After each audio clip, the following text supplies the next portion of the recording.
سلام كميت وعلو كرات تخطاتلتي فنو إيري تي في نلومي سوني 28 حدار 22 حدار قريتا فرق معلتن فرعز تدالو زينا ومسنادو حيزنا لكم قريبنا لنا مكتتا لكم زعدم خالد محمد برهان بقندنا تبساتو خفلم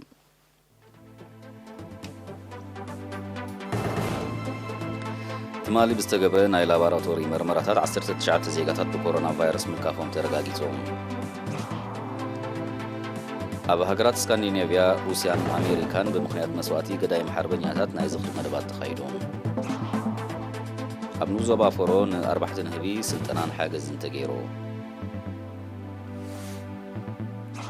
ኣብ ክፍለ ሃገር ዊስኮንሰን መኪና ኣብ እኩባት ሰባት ብምእታው ብዝተኻየደ መጥቃዕቲ ሰብኣዊ ክሳራ ወሪዱ ኣብ ኤውሮፓ ለበዳ ኮሮና ቫይረስ ንምክታእ ንዝውሰድ ዘሎ ናይ ምርጋፅ ስጉምታት ዝቃወም ሰልፊ ይካየድ ኣሎ ኣብ ሄይቲ ክልተ ካብቶም ዕጡቃት ብዝተጨውዩ 17 ኣሜሪካውያን ምስያናውያን ናጻ ተለቒቖም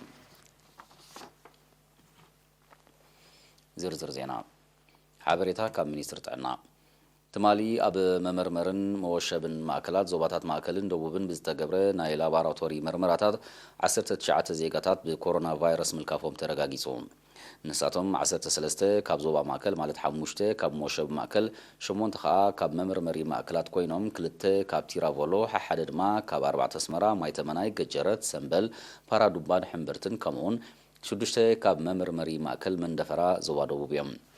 بز مسارات تقلال قطري بكورونا فيروس تلخ زيغاتات كساع لومي 7175 بتيح لهم شو دشتشعن 962 كاب زياتهم حاويهم مستفانو 54 بموت زتفليو 259 دما جنا اب هوسبيتالات تعاقيهم زركوبيهم مينيستر طعنا 21 حدار 21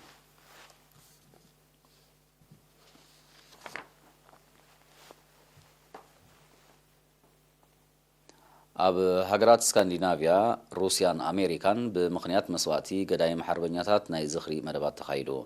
ብመልክዕ ጸብጻብ ዝተዳለወ ትሕዝቶ ገረ መስቀል ገረዝ ኬር ቀርቦ እዩ ኣብ ዝተፈላለያ ከተማታት ሃገራት ስካንዲናቪያ ሩስያን ሕብራት መንግስታት ኣሜሪካን ዝነብሩ ኤርትራውያን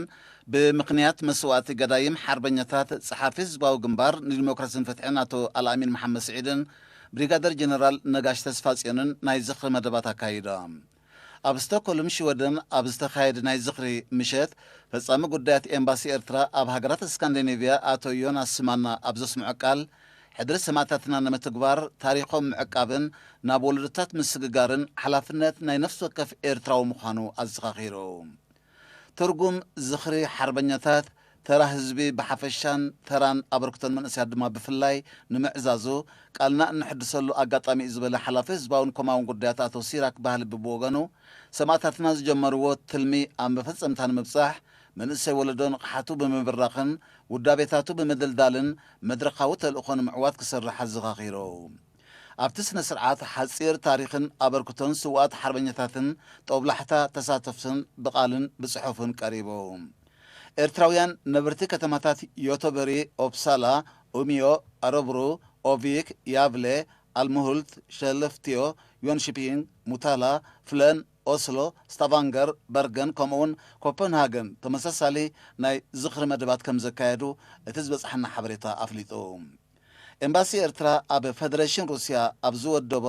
ብኣካልን ብማንዛን ዝተኻየደ ናይ ዝኽሪ መደብ ድማ ኣብ ሞስኮን ካልኦት ከተማታት ሩስያን ዝርከቡ ኤርትራውያን ተምሃሮ ተሳቲፎሞም ንሳቶም ብሃንደበታዊ መስዋእቲ ናይቶም ሓርበኛታት ዝተሰምዖም መሪር ሓዘን ብምግላጽ ሕድሮምን ሕድሪ ኩሎም ጀጋኑ ሰማዕታትን ንምፍጻም ድልውነቶም ኣረጋጊጾም ኣብ ሚኒሶታ ሕብራት መንግስታት ኣሜሪካ ዝነብሩ ኤርትራውያን እውን ተመሳሳሊ ናይ ዝኽሪ መደብ ብምድላው ንሰማዕታቶም ብሓበን ዘኪሮም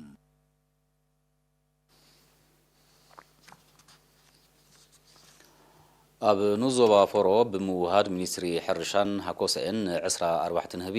ካብ ባህላዊ ናብ ዘመናዊ ኣገባብ ምርባሕ ብምስግጋር መነባብሮኦም ከም መሓይሹ ዝሕግዞም ስልጠና ተዋሂቦም ሰልጠንቲ ካብ ኩለን መምሕዳራት ከባቢ ዝተዋፅኡ ኮይኖም ንነፍሲ ወከፎም ከክልተ ቆፎ ምስ ሙሉእ መሳርሒታት ከም ዝተዓደሎም ወኪል ኤሪና ሓቢሮም ኣብቲ ናይ ዕደላ ስነ ስርዓት ወኪል ጨንፈር ሚኒስትር ሕርሻ ኣብቲ ንዞባ ኣቶ ኣስመሮም ሽመንዲ ኣብ ዘስምዖ ቃል ሰልጠንትን ዝቐሰምዎ ትምህርቲ ኣብ ግብሪ ክሰርሕሉ ብምዝኻር ኣገዳስነትን ረብሓን ምጥርናፍ ተገንዚቦም ማሕበር ብምቋም ኣድማዒ ስራሕ ክዓሙ ተላቢዮም أربعة نهبي بجديهم أقدمهم ببهلاوي أجواب زكايد وزنورون دفتات بزح الدخامن وحد أتوتن كم زنور بمتقاس بزقسم ووصلت أنا استجبر لهم حجزن ناب زمناوي أجواب بمسجار مهرتهم كم زخعبتو الرجاجيسهم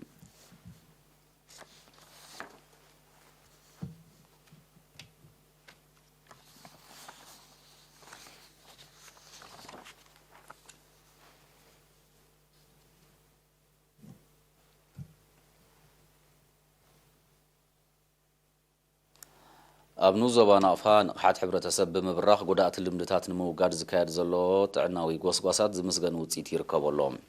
نتي نتفتاتن قسقاسون نمقمقام أبستخايد ركب حلافي أهدو محبراوي أقلقلوت أتو تسفاي إيوب أبز حلافة شدوش عمتات متأن متاديتاتن عشلاتن مرعات تحت عدمن مخنشاب دك أنستيون إنان كي كمز متسبب متكاس سمويات عنان كوميتي عنان زكايد وتصعرتات موقيسوم أتو تسفاي أسعيبو ترئيو قدرات اللمدات حاليفو يقاتم سلوزو لقدا نمكتو قناع عتوب سراح كم زدلي أغنزيبوم حلاف أهدو تعنا في الريامنات أتو إفريم زب أي بوغنو أفلوتون حتن زيغاتات كب مبال ناي بحر اللوتي أممتأن دحنا تادن عشالنا مرقاتن وسانس لزخونة تعمام بزتود بملكوع كغتسلات حساسيو أم حدر نوزوبان عفا أتو يعقوب إدريس بقديو أب دحنا تادن هتسانن استمزقب عود فرنايتي نابر رخزمة الزولو نقحات مهانو بمقلات دقستات كي كست بزحية لملكوعو كدفالو أزخاخيرهم تساتفت دمات عنا زيقاتات نموعاس نزكايد زولو تصعر دحرم مقواس أب قزي حرسي متبحت الزد لينا ديتات ناباف عبتن كرن خداي قددا سلزلوا أب هوسبيتال نقفاز زلو حسرت موياويان فتحك النادي اللو تلابيوم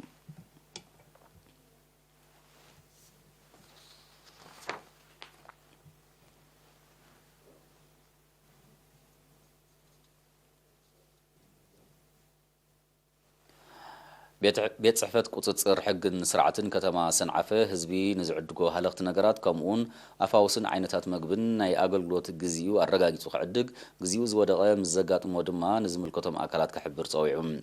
حلافة بيت صحفت أتو هابتون بين نابزهابو حبريتا مس جنفر ميستر تعنان وزبا سنعفة بمتحبار نصريتن صفتن تكالات وهابتا أقلقلت زملكت ورحوي ناي قوتصر نطفتات كم زكايدو حاليفهم ناي تتقامنت علتو زودقها لغتحيزهم مابلع اللي زسانو حدما حقاو السكومتي كم زوسد قليتهم سعبيناتو كبير سلازخونه تغلغلتي نزعدغو هالغتي زفريلون زبقعلون علت كرغاغصو يغبا زله اتو هابتوم وننت تكالاتون ناي تطاقامنت علتو نزودقه بوانو كوغدو تلابيوم اموداتا اتو هابتوم اتي ناي قطصرعيو بحد اكل ترايز كايد سلازيكونه حزبي اب نغداوي تكالات زطرطرو مزعزب نتي بيت صحفت كحبر تلابيوم زخمديلن كله اب كتما سنعفس ترخبه ناي تتقامنت علتو زودق عينتات مغبي من ملاقعي سامنان كالن بعصر تخلت حدار اب قدمي وكلت تعنان بوليسن من محدارن تقاصيلو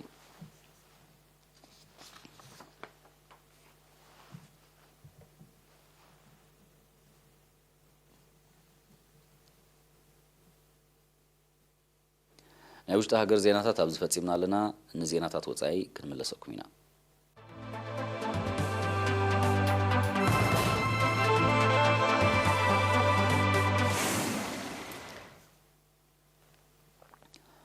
أب كفل هاجر ويسكنسن حورات منقصات أمريكا كونيلكا مكينا ناب أكوبات سبات بمئتاو بزدخايدة متقعتي سبا وخسارة 5 وردة مع كنازينا قاليحن بزنايت مال عسران حدن حدار فتصامي بوحدو حموشة سبات كم استقاتلو زحبرو سب مزيد سأتا ويسكنسن هوسيات زركوهم لعلي 4 قوسيلون بمهلهم قطري موتات كزايد كم زغل أميتهم علامات متقعتن فتصمتون نمفلات سأتا ويسرحيتي كايد كم زلو توم سب سلطان بتوسخ قليتهم أب هجرات معراب دايما دايلكا مكاين أبو كوبات سبات بمتوزف فتصم شبراو متقعتات لمود الناخوني متسكم زلو تسب سباتي تقصوم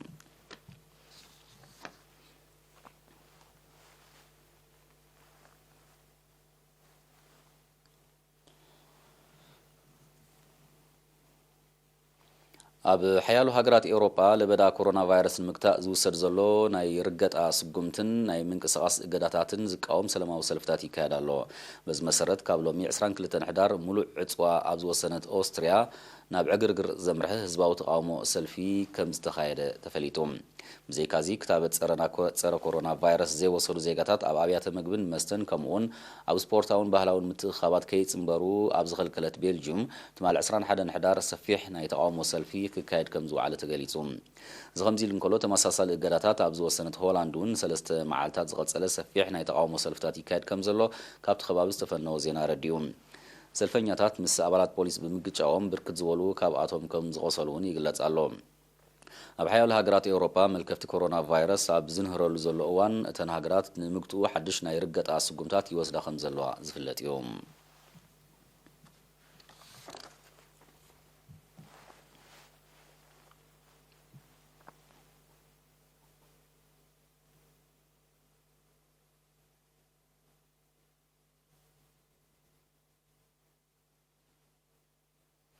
ኣብ ሄይቲ ክልተ ካብቶም ኣብ ዝሓለፈ ወርሒ ጥቅምቲ ብዕጡቃት ጉጅለ ዝተጨውዩ 17 ኣሜሪካውያን ሚስዮናውያን ናጻ ከም ዝተለቁ ተቃሊሑ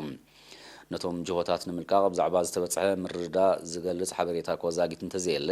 መባድልቲ ገንዘብ ተኸፊልሎም ክኸውን ከም ዝኽእል ግን ግምታት ኣሎ ዝተረፉ ጉዳያት ዛጊት ኣበይ ከም ዘለዉ ዝተፈልጠ የለን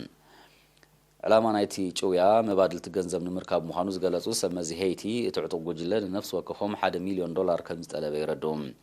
ኣብ ሄይቲ ኣብዚ ዓመት ዝጥራይ ልዕሊ 600 ሰባት ብዕጡቃት ከም ዝተጨውዩ ብዙሓት ካብኣቶም ድማ ድሕሪ ዝተኸፍለሎም መባድልቲ ገንዘብ ከም ዝተለቁ ይግለጽ ኣሎ እዚ ተደጋጋሚ ተርእዮታት ንጸጥታዊ ውድቀት ናይታ ካሪቢያናዊት ሃገር ዘነጽር ምዃኑ እዮም ምስ ኩነታት ከባቢ ቅርበት ዘለዎም ወገናት ዝጠቕሱ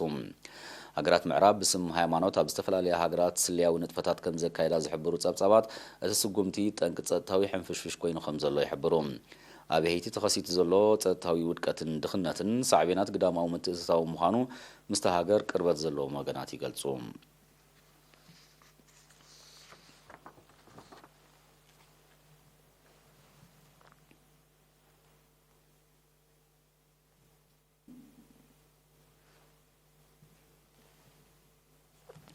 ኣብ ኣፍጋኒስታን 20 ዓመታት ዝቐጸለ ግዳማዊ ወተሃደራዊ ምትእትታው ብዘስዓቦ ጸጥታውን ወተሃደራውን ቅልውላው ልዕሊ 10 ሚልዮን ህጻናት ተጸበይቲ ህጹጽ ረድኤት ኮይኖም ምህላዎም ጸብጻባት ገሊጾም 3.2 ሚልዮን ካብኣቶም ንዓጸቦ ተቓሊዖም ምህላዎም ዝገለጹ እቶም ጸብጻባት ማሕበረሰብ ዓለም ቁልጡፍ ሰብኣዊ ደገፍ ምዘይገብር ኣብ ኣፍጋኒስታን ከቢድ ቅልውላው ክስዕብ ከም ዝኽእል ኣጠንቂቖም ኣብዚ ናይ 20 ዓመታት ግዳማዊ ወተሃደራዊ ምትእትታው ልዕሊ 33,000 ኣፍጋናውያን ህጻናት ከም ዝተቐትሉን ከም ዝሰንከሉን ኣብቲ ጸብጻብ ተጠቒሱሎም እቲ ግዳማዊ ወፍሪ ኣብ መወዳእታ ናይ ዝሓለፈ ወርሒ ነሓሰ እኳ ብወግዒ እንተብቅዐ በሰሉ ንነዊሕ ዓመታት ክቐጽል ከም ዝኽእል ንኹነታት ኣፍጋኒስታን ብቐረባ ዝከታተሉ ወገናት ይሕብሩ ኣብዚ ኣሜሪካ ልዕሊ 2.3 ትሪልዮን ዶላር ዘባኸነትሉ ወተሃደራዊ ወፍሪ ኣስታት 8,000 ወተሃደራት ኣሜሪካን መሻርክቲ ሃገራትን ልዕሊ 66,000 ወተሃደራትን ፖሊስን ኣፍጋኒስታን ኣስታት 50,000 ሰላማውያን ኣፍጋናውያን ከምኡውን ልዕሊ 51,000 ዕጡቃት ጣሊባን ከም ዝተቐትሉ ጸብጻባት ይገልጹ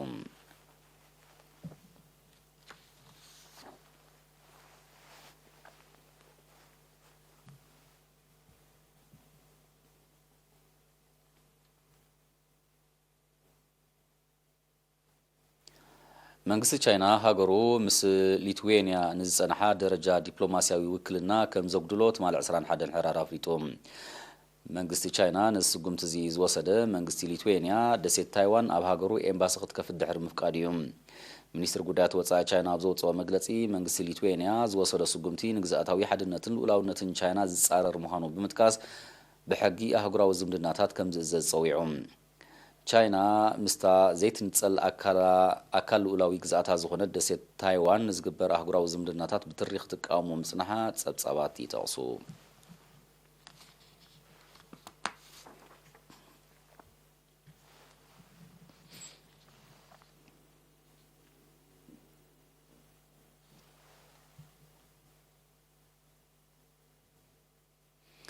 روسيان جابانن اب مسرح ህንጸት ናብ ዘሎ ኣህጉራዊ መደበር ጠፈር ሓበራዊ ተልእኾ ክካይዳ ምዃነን ኣፍሊጠን ብመሰረት ሓበሬታ ሓደ ሩስያውን ክልተ ጃፓናውያንን ጠፈርተኛታት ኣብ ቀዳማይ ሰሙን ናይ ዝመጽእ ወርሒ ታሕሳስ ናብቲ መደበር ክለኣኹዮም ዕላማቲ ሓበራዊ ተልእኾ ናብቲ መደበር ኣቑሑ ንምብፅጻሕን ምዕባለታቱ ንምክትታልን ከም ዝኾነ ይዝግለጽ ዘሎ ይኹን እምበር እቶም ጠፈርተኛታት ኣብቲ ካብ ምድሪ ኣስታት 400 ኪሎ ሜትር ርሒቑ ዘሎ መደበር ንኽንደይ ግዜ ከም ዝጸንሑ ኣይተሓበረን ኣሜሪካን ሩስያን ዝርከበን ሃገራት ኣቐዲመን ኣብቲ መደበር ጠፈርተኛታት ክልእካ ምጽናሕን ይዝከር መስርሕ ህንጸቲ ልዕሊ $100 ቢልዮን ዝወድእ ፕሮጀክት ልዕሊ ዝግብኦ ግዜ ከም ዝወሰደ እዩ ዝጥቀስ ዘሎ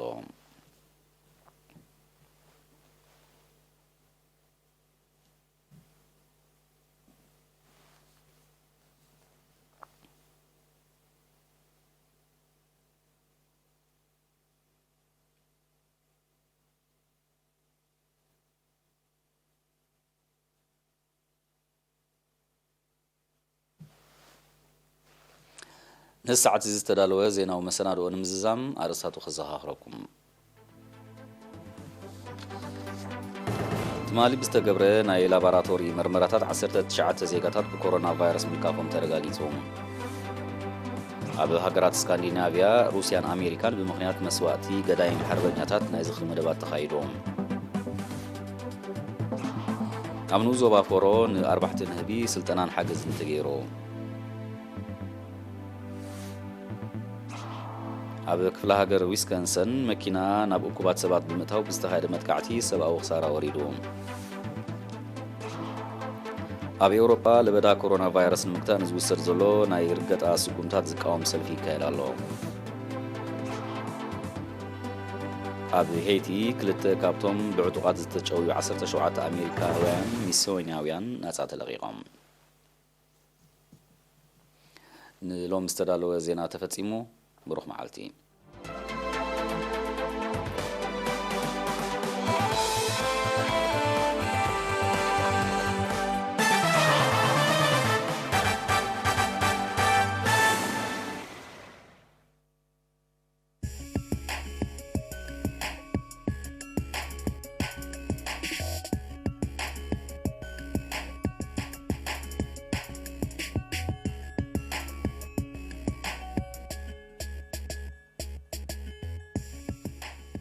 ክቡራት ተዓዘብትና ከመይ ፀኒሕኩም ጋዜጠኛ ኤፍሬም መኮነን ዘዳለዎ ዜና ስፖርት ሒዘልኩም ቀሪበ ዘለኹ ናትናኤል ዘሚካኤል ምክትታልኩም ድማ ብኽብሪ ዕድም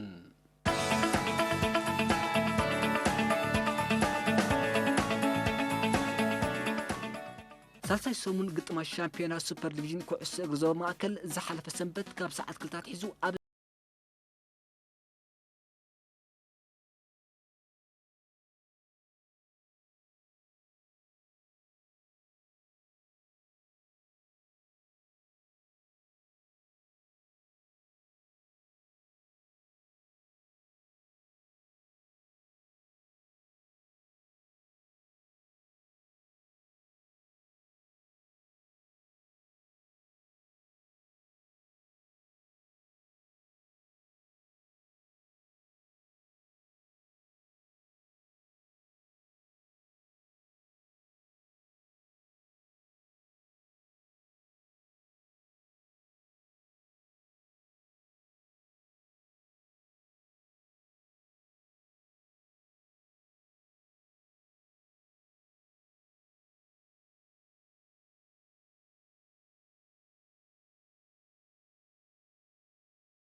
تعزبتنا نلوم علت زتلالو زينا سبورت أبزي تفتسيم له مسكال مدبات تلفزيون RTV نقرفكم بوغني سلام